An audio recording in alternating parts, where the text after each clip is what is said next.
Eu fico em pé assim, em nome do Senhor Jesus. Eu recebi diaconia de Joel, uma palavra que eu gosto para vocês.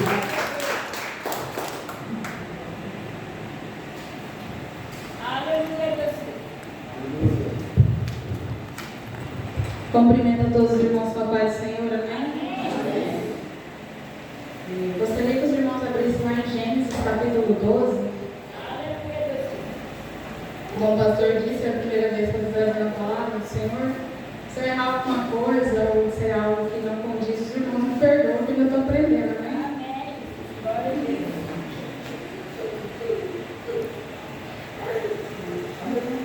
Glória a Deus, aleluia,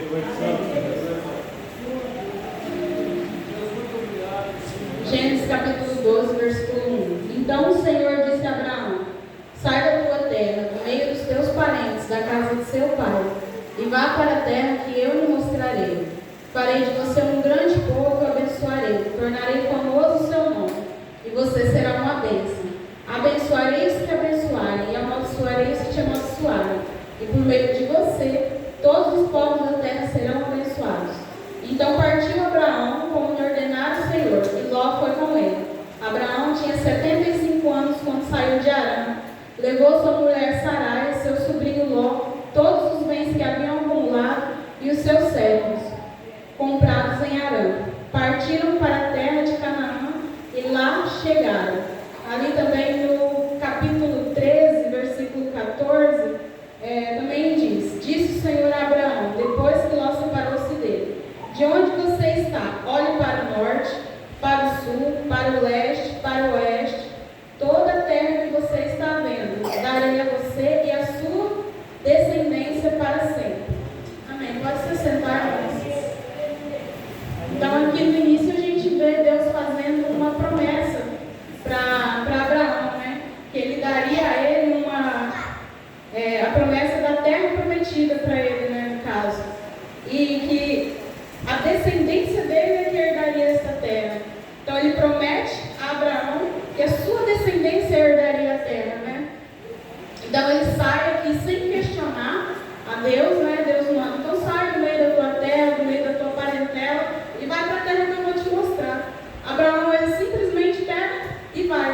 Lá em Êxodo, capítulo 1, a partir do versículo 7, fala: os israelitas, porém, eram um pouquinho antes, no 6. Ora, morreram José, todos os seus irmãos e toda aquela geração. Os israelitas, porém, eram férteis, proliferaram, tornaram-se numerosos, fortaleceram-se muito, tanto que encheram o país. Então subiu ao trono do Egito um novo rei, que nada sabia sobre José. E disse esse novo rei ao povo: veja, o povo israelita agora é muito numeroso e mais forte do que nós. Nós temos que agir com astúcia, para que não se tornem mais numerosos ainda e entrem com guerra contra nós. Então aquele novo rei que assumiu aquele trono, a partir de agora ele começa a ficar um pouco amedrontado, porque o povo israelita, os hebreus, eles cresciam em número muito rapidamente, porque era o povo escolhido de Deus. Então eles se proliferavam muito rápido. Então ele começa a preencher todo aquele povo. Ele começa a colocar sobre ele trabalhos forçados, tarefas pesadas, e o povo começa a ficar oprimido e tem que se sujeitar à escravidão. Depois de mais algum tempo, nasce Moisés. O que vai acontecer? Moisés ele é escolhido por Deus para tirar o povo hebreu, o povo israelita do Egito, né? Então nasce esse menino e depois de um tempo Deus fala com ele, né? Vai lá, Moisés, você vai tirar o meu povo do Egito. Só que durante esse tempo eles têm que passar pelo deserto, né? Então quando Moisés, né, no caso, tira eles do Egito, eles começam a passar ali pelo deserto. E no deserto não é um lugar muito bom. É onde o povo encontra ali dificuldade, desafios, conflito, luta. Então o que o povo faz? O povo começa a reclamar, murmurar. Está lá em Números, no capítulo 20. Deixa eu só encontrar aqui para ler para vocês também, para não ficar só nas minhas palavras, amém?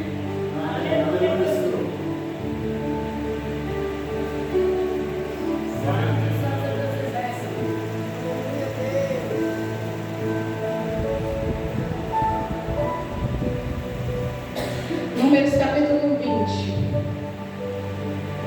A partir do versículo 2 fala assim: que não havia água para a comunidade, o povo se juntou contra Moisés e contra Arão. Discutiram com Moisés e disseram: quem dera tivéssemos morrido quando nossos irmãos caíram mortos perante o Senhor. Por que você nos trouxe à Assembleia do Senhor este deserto, para que nós e nossos rebanhos morrêssemos aqui? Por que vocês tiraram do Egito e trouxeram para este lugar terrível? Aqui não tem cereal, não tem figo, não tem uvas, não tem romã, não tem água para beber. O povo ele meio que se esqueceu que o deserto ele não é um lugar de bonança. O deserto ele não é um lugar de ter fruto, não é um lugar de ter figo, uvas, romãs. Ele é um lugar de aprendizado. O povo de Israel, os hebreus, eles estavam passando pelo deserto para aprender. E não para fazer morada naquele lugar, certo? Então o povo ele se esquece nesse momento que ele não é um lugar de conforto, não é um lugar para você fazer morada, não é um lugar confortável. O deserto é um lugar para você passar, é um lugar de passagem. Então eles começam a murmurar e ignoram um pouco das bênçãos e das promessas que Deus tinha dado para eles, né? E se esquecem também que Deus sempre supriu as necessidades dele, nunca deixou faltar nada no meio do deserto. Por mais que a gente esteja às vezes passando por uma situação ruim, por uma situação apertada, você pode perceber que Deus ele nunca deixa faltar nada. No deserto Deus está com você. No deserto ele também está com você. Ele não está com você só nas horas boas ou nos momentos bons da sua vida. No deserto ele está com você. Então aqui ainda continuando esses mesmos versículos, logo a seguir, Deus dá uma ordem para Moisés, para mostrar ali para aquele povo que ele estava com eles. E aí Deus diz para Moisés: pega a vara e junto com seu irmão Arão, reúna a comunidade diante desta rocha e fale a ela. E ela verterá água. Vocês tirarão a água da rocha para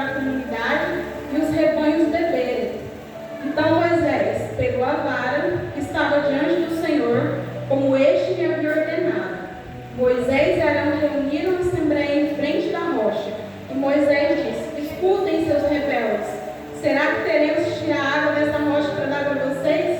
Então Moisés ergueu o braço, bateu na rocha 2 vezes com a vara, jogou água, e a comunidade e os rebanhos beberam. Aqui há uma certa desobediência de Moisés. Deus falou para ele: vai lá, Moisés, fala com a rocha e vai jogar na água. Moisés fez o quê? Pegou a vara e bateu na rocha 2 vezes. Aqui gerou uma certa desobediência da parte de Moisés, mas Deus, para manifestar a sua glória e a sua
deixar elas com nós.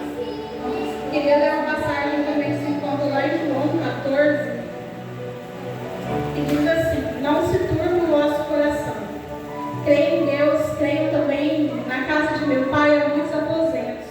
Se não fosse assim, eu teria dito a vocês: vou preparar um lugar para vocês. E quando eu for preparar um lugar, voltarei e os levarei para mim, para que vocês estejam onde eu estiver. Vocês conhecem o caminho para onde eu vou. Então Jesus, Ele também nos deixou uma promessa, que Ele voltaria e que Ele nos levaria para perto dele novamente. Então não vamos desistir, vamos perseverar, vamos passar pelo deserto que a gente tiver que passar. Não vamos olhar para trás, porque só existem dois caminhos, ou o céu ou o inferno. Não digo isso para amedrontar, mas é verdade, é o que está aqui. Não tem outro. E Ele disse que Ele voltaria. Se Ele disse que Ele voltaria, Ele vai voltar. E vai ser a próxima volta dele. Não vai se demorar mais. É só olhar os sinais que acontecem pelo mundo todo. Não precisa muito eu dizer, é só você entrar na internet e pesquisar. É muitos acontecimentos, todos ao mesmo tempo. Então vamos estar preparados para quando Ele voltar a gente conseguir subir no arrebatamento. Será que eu estou preparado o suficiente para isso? Não sei. Acho que eu preciso buscar mais. E são essas palavras que o Senhor colocou no meu coração. E agradeço a oportunidade. Em nome de Jesus. Aleluia. Amém. Que Deus abençoe. Quem que quer que a missionária Joelma traga a mensagem as outras vezes? Vocês querem? Amém? Daqui um dia ela vai trazer a mensagem de novo. Não vai ficar todo mundo feliz, né? Tá bom. Tá abençoado. Amém? Amanhã é ensaio dos varões. Eu observo a preocupação do diabo João Dias, para que os varões não falte, para que possa ensaiar. Porque ele está procurando